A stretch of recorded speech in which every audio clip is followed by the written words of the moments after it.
شمر نے خیموں کے نزدیک آ کر کہا، کہاں ہیں میرے بھانجے عبداللہ، جعفر، عباس اور عثمان؟ امام حسین علیہ الصلاۃ والسلام نے حضرت عباس علیہ السلام سے فرمایا، شمر کا جواب دو، اگرچہ وہ فاسق ہے کیونکہ وہ تمہارا رشتہ دار ہے۔ چنانچہ حضرت عباس علیہ السلام اور ان کے بھائیوں نے کہا، شمر کیا کہتے ہو؟ اس نے کہا، اے میرے بھانجو، تم امان میں ہو۔ امام حسین علیہ السلام کے ہمراہ اپنی جان خطرے میں نہ ڈالو اور امیر المؤمنین یزید کی اطاعت کرو۔ حضرت عباس علیہ السلام نے جواب دیا، اے دشمن خدا، تمہارے ہاتھ شل ہو جائیں، کتنی بری امان ہمارے لیے لائے ہو۔ کیا تم چاہتے ہو کہ ہم اپنے بھائی فرزند فاطمۃ الزہرا اور امام حسین علیہ السلام کو چھوڑ کر ملعونوں کے ساتھ ہو جائیں؟ شمر غضبناک حالت میں اپنے لشکر کی طرف لوٹ گیا۔ جب امام حسین علیہ السلام نے دیکھا کہ سپاہ ابن زیاد جنگ شروع کرنے میں بہت جلد بازی سے کام لے رہی ہے اور واضح و نصیحت کا ان پر کوئی اثر نہیں ہو رہا، تو آپ علیہ السلام نے حضرت عباس سے فرمایا کہ جیسے بھی ممکن ہو اس لشکر کو جنگ کرنے سے روکو، تاکہ آج کی رات میں نماز ادا کر سکوں، کیونکہ خدا جانتا ہے کہ مجھے نماز پڑھنے اور تلاوت قرآن سے بہت محبت ہے۔ حضرت عباس علیہ السلام آئے اور ان سے درخواست کی۔ ابن سعد نے اس پر خاموشی اختیار کی، گویا وہ جنگ میں تاخیر کرنے پر راضی نہیں تھا۔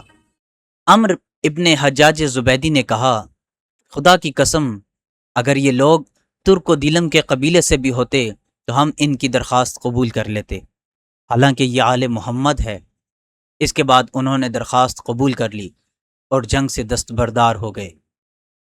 راوی کہتا ہے، امام حسین علیہ السلام زمین پر بیٹھ گئے اور ان کو نیند آ گئی، اور چند لحظات کے بعد بیدار ہوئے اور اپنی بہن جناب زینب سلام اللہ علیہ سے فرمایا، اے بہن زینب، ابھی میں نے ایک خواب دیکھا ہے، اور خواب میں نے اپنے نانا رسول اکرم صلی اللہ علیہ وآلہ وسلم، اپنے والد علی المرتضیٰ اور اپنی ماں فاطمۃ الزہرا سلام اللہ علیہ اور اپنے بھائی حسن مجتبیٰ کو دیکھا۔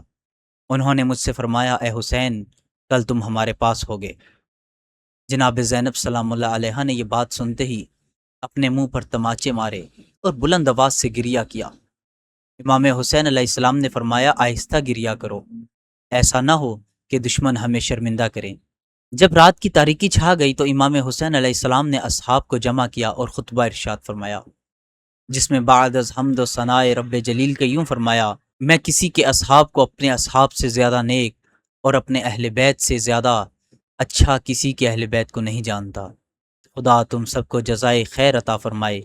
یہ رات کا سناٹا ہے، اس کو غنیمت جانو، اور تم میں سے ہر ایک میری اہل بیت کے مردوں میں سے ایک ایک کو اپنے ہمراہ لکھ کر چلے جائے، اور مجھے اس لشکر کے پاس اپنے حال پر چھوڑ دو، کیونکہ انہیں میرے سوا کسی اور سے کوئی غرض نہیں۔ امام حسین علیہ السلام کے بھائیوں، اولاد اور عبداللہ ابن جعفر کی اولاد نے امام علیہ السلام کے جواب میں فرمایا، کیا ہم آپ کو چھوڑ کر چلے جائیں تاکہ ہم آپ کے بعد زندہ رہیں؟ خدا ہرگز ایسا دن ہمیں نصیب نہ کرے۔ اور اس کلام کو سب سے پہلے حضرت عباس ابن علی علیہ السلام نے کہا، اور باقی افراد نے ان کی پیروی کرتے ہوئے یہی جواب دیا۔ اس کے بعد امام حسین علیہ السلام عقیل کے بیٹوں کی طرف متوجہ ہوئے اور ان سے فرمایا، تمہارے لیے شہادت مسلم ہی کافی ہے، میں تمہیں جانے کی اجازت دیتا ہوں، تم لوگ چلے جاؤ۔ اور دوسری روایت کے مطابق اس دوران امام کے بھائیوں اور ان کی اہل بیت نے یوں عرض کی، اے فرزند پیغمبر، لوگ جب ہم سے پوچھیں گے تو ہم انہیں کیا جواب دیں گے؟ کیا ان کو یہ جواب دیں گے کہ اپنے مولا اور اپنے پیغمبر کے فرزند کو تنہا چھوڑ دیا اور اس کی حمایت و نصرت میں دشمن کی جانب ایک تیر بھی نہیں پھینکا اور ایک بھی نیزہ و تلوار نہیں چلائی؟ ہرگز نہیں، خدا کی قسم، ہم لوگ آپ سے جدا نہیں ہوں گے، اور ہم آپ کی حفاظت آخری دم تک کرتے رہیں گے، یہاں تک کہ ہم قتل کر دیے جائیں اور آپ کی طرح راہ خدا میں شہید ہو جائیں، آپ کے بعد خدا ہمیں زندہ نہ رکھے۔ پھر مسلم ابن اوسجہ کھڑے ہوئے اور عرض کرتے ہیں، اے فرزند پیغمبر، کیا ہم آپ کو اس حالت میں تنہا چھوڑ کر چلے جائیں جب کہ دشمنوں نے آپ کو اپنے محاصرے میں لے لیا ہے؟ ایسا ہرگز نہیں ہو سکتا۔ خداوند آپ کے بعد مجھے جینا نصیب نہ کرے، میں ضرور لڑوں گا، یہاں تک کہ لڑتے ہوئے میرا نیزہ آپ کے دشمن کے سینے میں ٹوٹ جائے اور پھر میں اپنی تلوار لے کر دشمن پر ٹوٹ پڑوں۔ یہاں تک کہ تلوار بھی نہ رہے تو میں پھر پتھر اٹھا کر آپ کے دشمن پر برساؤں گا۔ میں آپ کو ہرگز تنہا نہیں چھوڑوں گا، یہاں تک کہ اپنی جان آپ کے قدموں پر نچھاور کر دوں۔ ان کے بعد سعید بن عبداللہ حنفی کھڑے ہوئے اور عرض کیا، اے فرزند پیغمبر، خدا کی قسم ہم آپ کو کبھی تنہا نہیں چھوڑیں گے، تاکہ خدا یہ جان لے کہ ہم نے آپ کے بارے میں جو رسول خدا کی وصیت سنی تھی اسے یاد رکھا، اور اگر میں یہ جان لوں کہ آپ کی راہ میں مجھے قتل کیا جائے اور پھر زندہ کیا جائے اور پھر زندہ جلا دیا جائے، اور یہاں تک کہ مجھے اسی طرح 70 مرتبہ ہی کیوں نہ جلا دیا جائے، پھر بھی میں آپ سے جدا نہ ہوں گا اور اپنی جان آپ سے پہلے قربان کروں گا، اور کیوں نہ آپ کے لیے جان نثار کروں، جبکہ ایک مرتبہ مرنا تو ہے ہی، اور اس کے بعد ابدی عزت و سعادت ہے۔